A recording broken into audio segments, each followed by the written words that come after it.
10வது வசனத்தில் பாருங்க, ஆதியாகமம் 18வது அதிகாரம் 10வது வசனம்.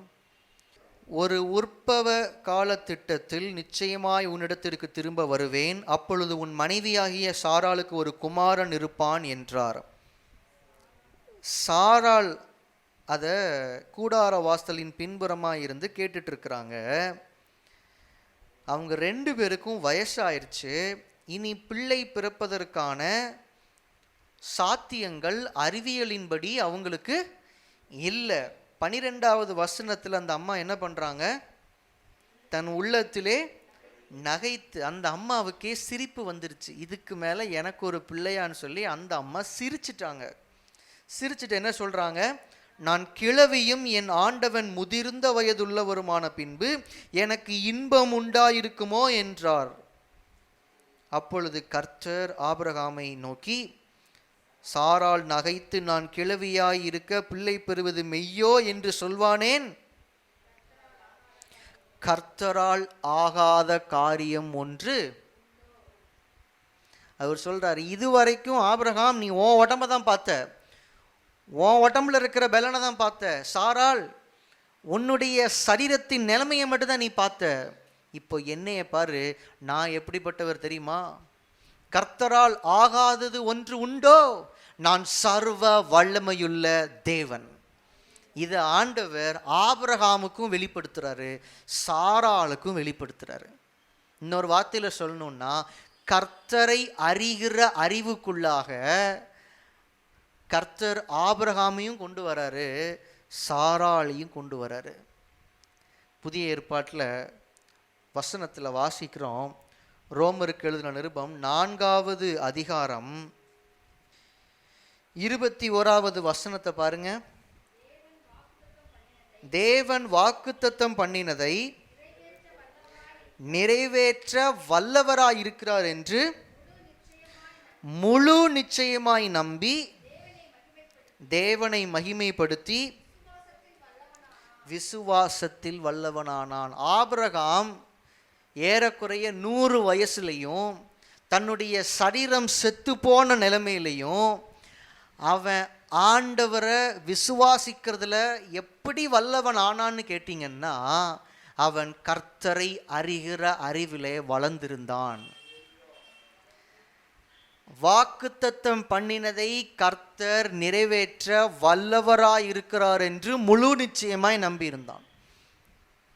வாக்குத்தத்தம் பண்ணினதை கர்த்தர் நிறைவேற்ற வல்லவராயிருக்கிறார் என்று நம்புவதற்கு அவர் வல்லவராயிருக்கிறார் என்கிற அறிவு தேவை. அவன் எப்ப கர்த்தரை அறிகிற அறிவுக்குள்ள வந்தானோ அந்த அறிவு கர்த்தர் மீதான அவனுடைய விசுவாசத்தை பலப்படுத்தியது. இப்போ அவன் விசுவாசத்தில் ஸ்ட்ராங் ஆயிட்டான். என்ன சூழ்நிலை வந்தாலும் இனி நான் இதுலேருந்து அசைக்கப்பட போறதில்லை. இந்த விசுவாசம் எப்படி வந்துச்சு? 75வது வயதில் உங்ககிட்ட விசுவாசம் இருந்துச்சு, ஆனால் இந்த அளவுக்கு நாங்கள் பார்க்கலையே. ஆனால் இப்போ மட்டும் உங்களுக்குள்ள எப்படி இந்த விசுவாசம் அப்படின்னு யாராவது ஆபிரகாம் கிட்ட கேட்டிருந்த, ஆபிரகாம் சொல்லியிருப்பாரு, 99வது வயசு வரைக்கும் எனக்கு கர்த்தரை குறித்த அறிவு இல்லை, ஆனால் 99வது வயசுல கர்த்தரை அறிகிற அறிவுக்குள்ளாக கர்த்தர் என்னை நடத்தினாரு.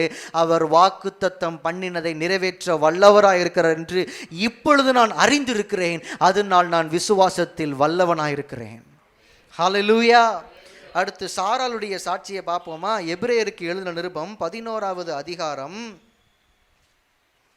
11வது வசனத்தை பாருங்க. எபிரேயர் 11வது அதிகாரம் 11வது வசனம். விசுவாசத்தினாலே சாராளும் வாக்குத்தத்தம் பண்ணினவர் உண்மையுள்ளவர் என்று எண்ணி கற்பந்தரிக்க பலனடைந்து வயது சென்றவளாயிருந்தும் பிள்ளை பெற்றாள். இப்ப இந்த அம்மாவுடைய சாட்சி, இந்த அம்மா கிட்ட ஒருத்தர் மைக்க நீட்டி 90 வயதான உங்களுக்கு எப்படிங்க பிள்ளை பிறந்தது? ஸ்திரீகளுக்குள்ள வழிபாடு உங்களுக்கு நின்று போயிருச்சா? இதுக்கு மேலே சாத்தியம் இல்லாத ஒரு நன்மை உங்களுக்கு எப்படிங்க கிடைச்சதுன்னு கேட்டிருந்தா அந்த அம்மா சொல்லியிருப்பாங்க, நான் கர்த்தரை விசுவாசித்தேன். இங்கே ஆபிரகாமுடைய 75வது வயதில் ஆண்டவர் அழைக்கும் போது அப்பையும் தான் நீங்கள் விசுவாசிருப்பீங்க. அப்பெல்லாம் உங்க விசுவாசம் இந்த நன்மையை உங்களுக்கு பெற்று கொடுக்கலையே, 90வது வயதுல மட்டும் எப்படி அந்த விசுவாசம் உங்களுக்கு அற்புதத்தை பெற்று கொடுத்தது அப்படின்னு கேட்டால் நம்ம என்ன சொல்லியிருப்பாங்க தெரியுமா? எங்க அதுக்கு முன்னாடி வரைக்கும் நாங்கள் கர்த்தரை அறிகிற அறிவுக்குள்ளே வரலை, ஆனால் என்னுடைய 90வது வயதில் கர்த்தருடைய வார்த்தை எனக்கு உண்டாச்சு. கர்த்தர் சொன்னார், கர்த்தரால் ஆகாத காரியம் ஒன்று உண்டோ. ஆதியாகமம் 12 கர்த்தர் கொடுத்த வாக்கு தத்தத்தை ஆதியாகமம் 17 நாங்களே மறந்துட்டோங்க. ஆனால் ஆண்டவர் மறக்காம வந்து என்னையும் ஆபிரகாமையும் சந்திச்சு சொல்றாருன்னா அவர் வாக்கு தத்தம் பண்ணினதை நிறைவேற்ற உண்மையுள்ளவராய் இருக்கிறார் என்பதை நான் அறிந்திருக்கிறேன். ஹல்லேலூயா. கர்த்தரை குறித்து அறிகிற அறிவுக்குள்ளாக நாம் வரும்போது நம்ம விசுவாசம் ஆட்டோமேட்டிக்காக வளரும். நம்மளை விசுவாசிக்க சொல்லி யாருமே உற்சாகப்படுத்த வேண்டிய அவசியம் இல்லை. ஒய்யாமல் சோர்ந்து போய் அடிக்கடி பாஸ்ட்டு நமக்கு ஃபோன் பண்ணி பேசி வீட்டுக்கு வந்து சந்தித்து நம்மளை எழுப்பி விடணுங்கிற அவசியம் இல்லை.